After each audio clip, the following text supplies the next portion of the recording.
Hey, greetings, everyone. I am Terry, your soul wisdom coach. And this is the podcast that explores the spiritual and emotional transitions that shape our lives. We all come with stories. The stories become baggage, and baggage is difficult to carry around with us every day, but that is what we do. So, what I'd like to start with is a general overview of how we'll be going deeper into individual situations that will help you unravel your stories. And I'd like to start with awareness. So many things we take for granted because they're not in our immediate awareness. Our toes, our teeth, even our brain. That is until something goes wrong. You get a blister on your baby toe. Now you're aware you have toes. You get a searing pain when you chew on the left side of your mouth. You are definitely aware you have teeth. For me, awareness was profound in September of 2009. I was slowly waking up and things seemed strange. The bed was smaller. It wasn't my bed. I had wires attached to me, and I looked over to the corner of the room and saw my brother. It's like, wait, what? My brother lived across the country from me, so what's going on here? Then I saw my husband Peter, and I was like, okay, so everything's okay. That seemed a little bit better. Then on the other side of the room, I saw a former colleague who I hadn't seen in a very long time. I was like, this can't be right. What I found out was that I was in ICU and I had been there for 3 weeks. I had sustained a traumatic brain injury and I had a long road to recovery. 3 weeks in ICU in a coma, 4 weeks in a rehab hospital, 4 weeks in a transitional living center. A few days into my stay at the Transitional Living Center, I met with the director and chief neuropsychologist who told me that before the brain injury, my brain function was, at about a 6 or a 7, which is normal. Now, after the brain injury, I'm about a 2 or a 3. And after about 2 years of intense rehabilitation, I might get back to a 4 or 5. Now, I could have taken that message and added it to the messages that I had accumulated over the course of my life and accept that I was truly broken. This would be the new normal, and now I would literally be less than, not enough. After some thought, I realized that it was my choice how I responded to that message, and I decided to call bullshit on the doctor's diagnosis. Only I could put restraints on my recovery, and I chose no restraints. With the support of my husband, I moved my family from California to Colorado and started a business. And today I'm an award-winning author, a successful business owner, and my passion is serving others, hence this podcast. My expertise is helping women and couples unravel their own stories, usually by partnering with my horses here at my 6-acre ranch in Sedalia. And over the course of this initial episode, I'll share with you 3 steps to help you begin to unravel your own stories. First, you have to be aware that the stories you have are impacting your life. Second, you have to become aware of the triggers that are holding you back and making you feel that you're broken or not good enough. And the third step is to choose a more intentional response by seeing that maybe you have to let go of who you think you are so that you can become who you are actually meant to be. And that is a favorite quote of mine, and I use it frequently. So the first is recognizing that we tell ourselves stories. Where did they start? These messages are written on our personal whiteboard over and over again through the course of our life. And if you're familiar with using a whiteboard, the more you write on it, the same message over and over again, even though you erase it, you can still see the letters underneath. So even though you think you've gotten past whatever story or trauma you're dealing with, it's always written on our personal whiteboard.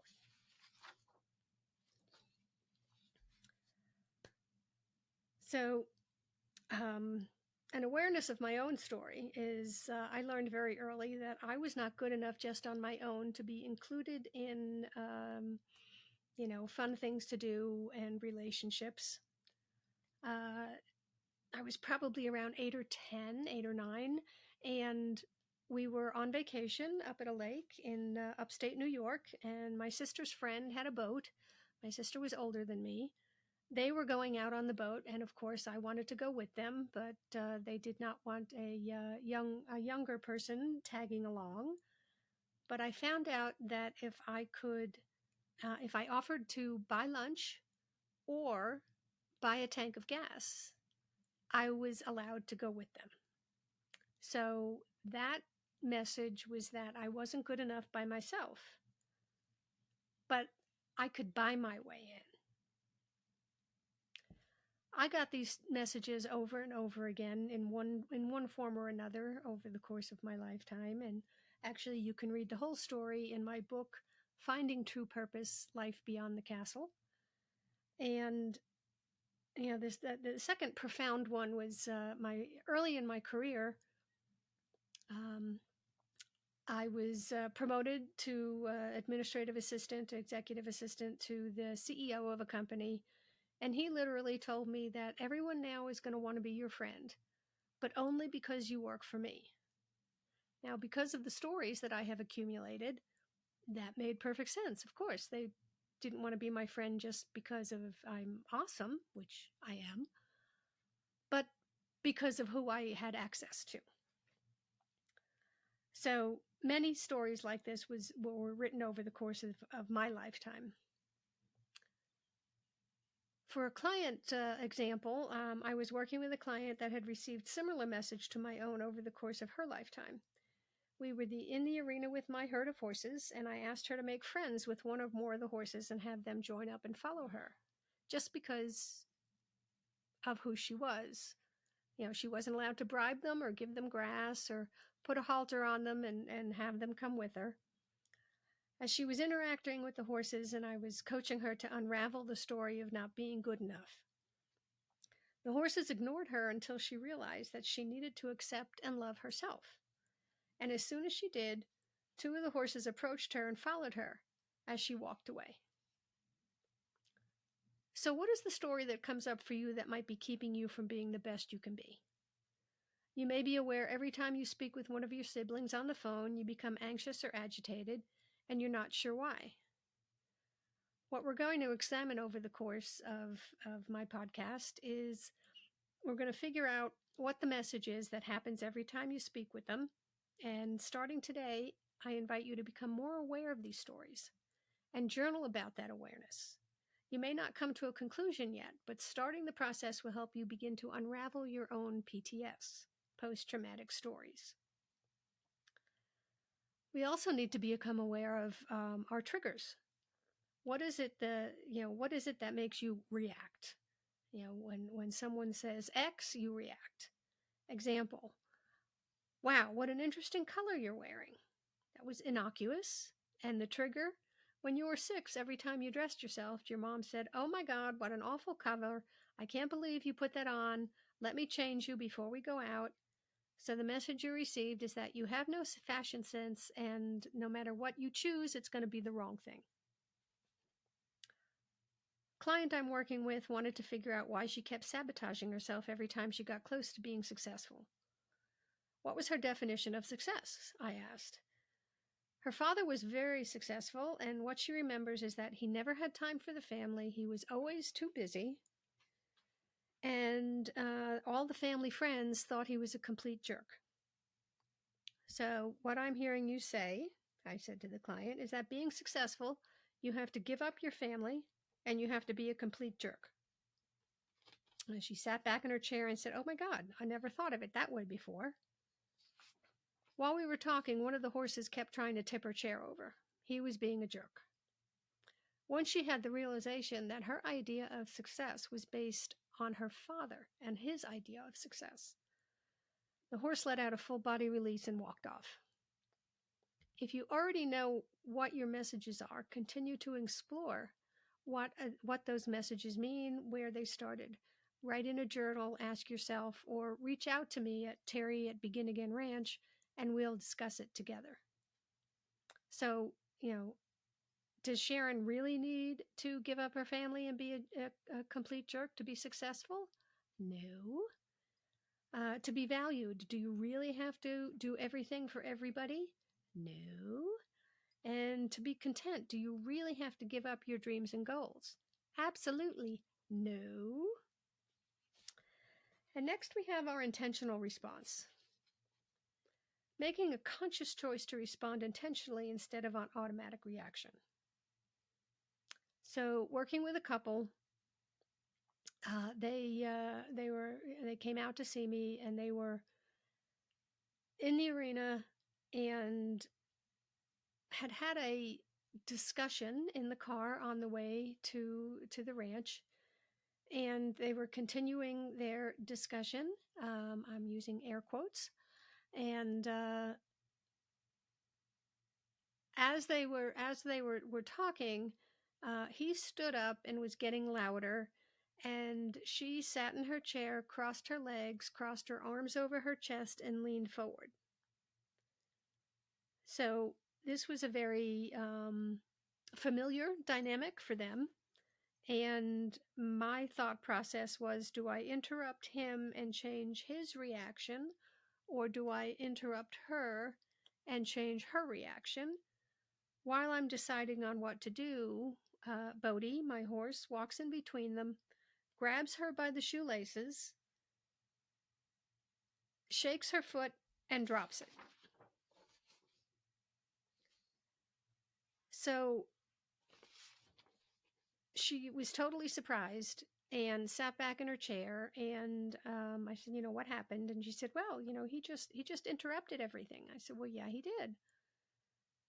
I said, so this is a familiar dynamic. What's going on? She said, well, whenever he gets this way, I want to make sure I'm listening intently. So I lean forward and listen. And I pointed out, from his perspective, can you see that by crossing your legs and crossing your arms, you just closed yourself off completely? So he feels he needs to get louder for you to hear him. And it dawned on her, and she's just, a different perspective. She thought she was being attentive, and he thought she was being closed off.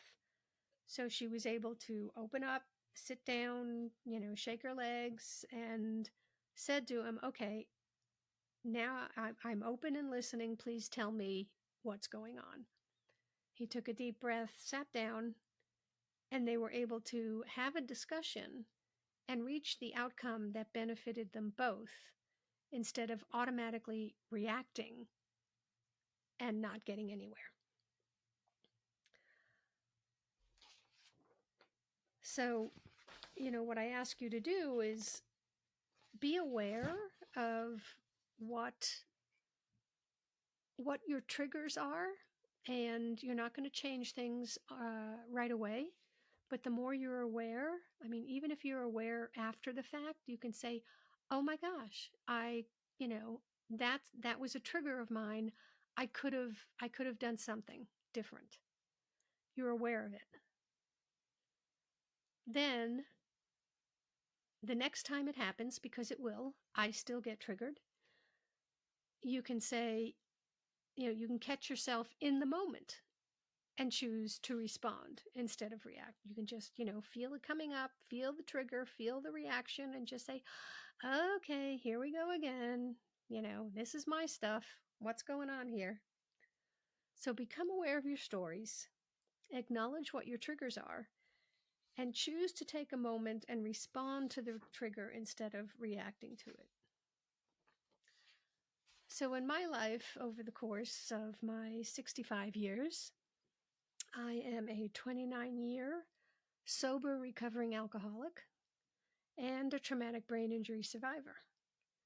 And every day I choose how I will respond to my circumstances, and you can too. Over the course of this podcast episodes, we will delve deeper into different stories and how to respond to them and get past them, because we all have post-traumatic stories. It could be anything from um, child neglect, or a trauma that you received while growing up, abandonment if your parents are divorced, to something like a really bad haircut the day before your prom. That's traumatic. All of these things are traumatic, different scales of traumatic, but still trauma. And we need to be aware of that, because those stories are what keeping you from being and living the best life you can at this stage of your time on your life journey. So I'm here to help you on that journey. And over the course of the podcast, we will look into deeper situations, and just becoming more aware. And that's the word of the day is more aware. And we just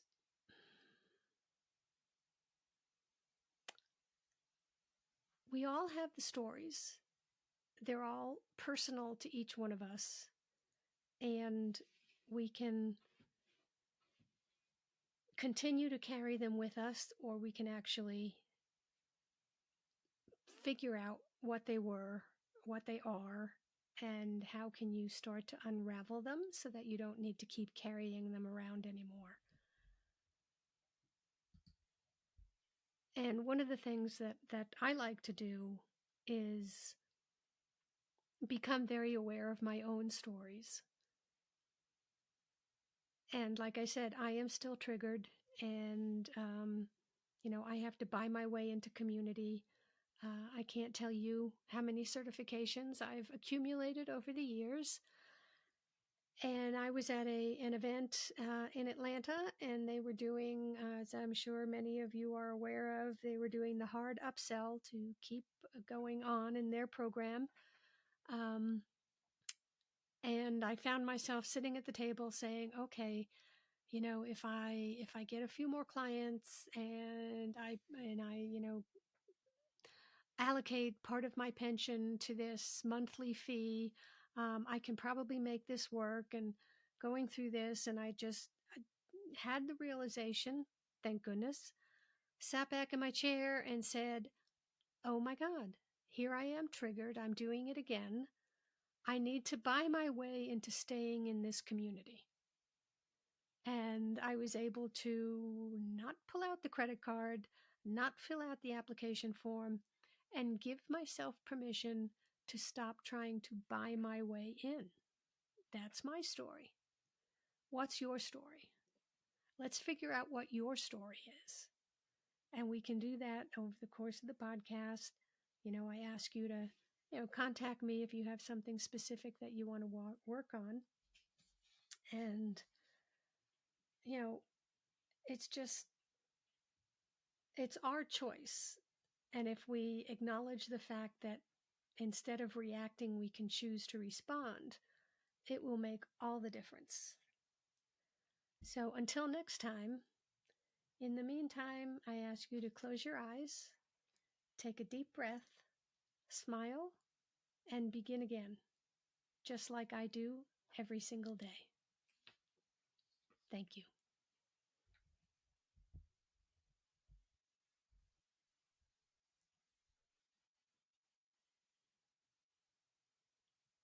Really?